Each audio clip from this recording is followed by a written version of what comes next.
Thomas the Tank Engine has worked his branch line for many years and knows it very well.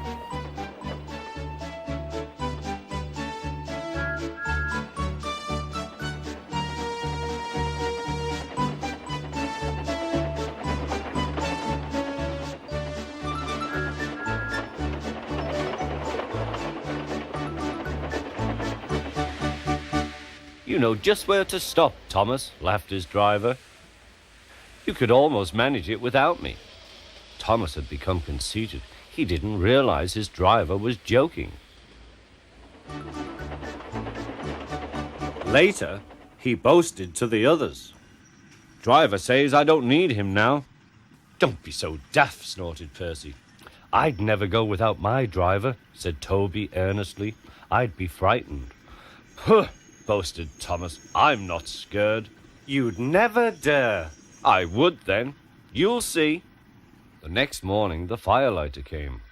Thomas drowsed comfortably as the warmth spread through his boiler. Percy and Toby were still asleep. Thomas suddenly remembered. Silly stick in the mud, he chuckled. I'll show them. Driver said I could manage without him.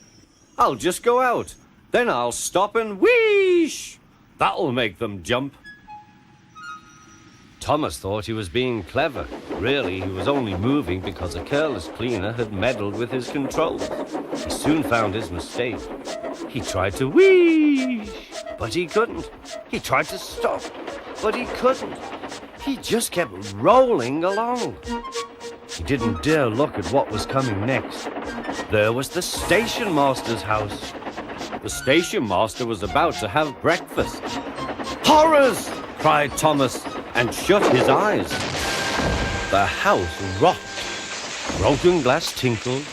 Plaster was everywhere. Thomas had collected a bush on his travels. He peered into the room through its leaves. He couldn't speak. The station master was furious. His wife picked up her plate.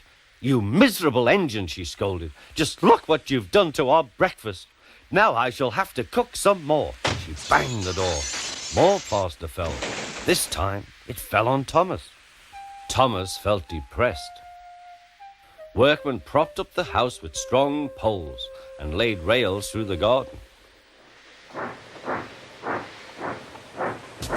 Meanwhile, Donald and Douglas arrived.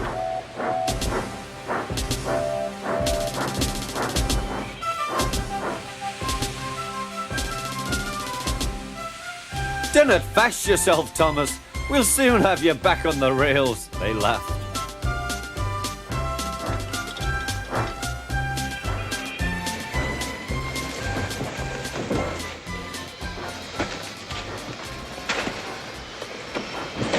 Donald and Douglas, puffing hard, managed to haul Thomas back to safety. Bits of fencing, the bush, and a broken window frame festooned his front, which was badly twisted. The twins laughed and left him. Thomas was in disgrace. There was worse to come. You are a very naughty engine. I know, sir. I'm sorry, sir. Thomas's voice was muffled behind his bush. You must go to the works and have your front mended. It will be a long job. Yes, sir. Meanwhile, a diesel rail car will do your work. The diesel, sir? Thomas spluttered. Yes, Thomas. Diesels always stay in their sheds till they are wanted. Diesels never gallivant off to breakfast in station masters' houses.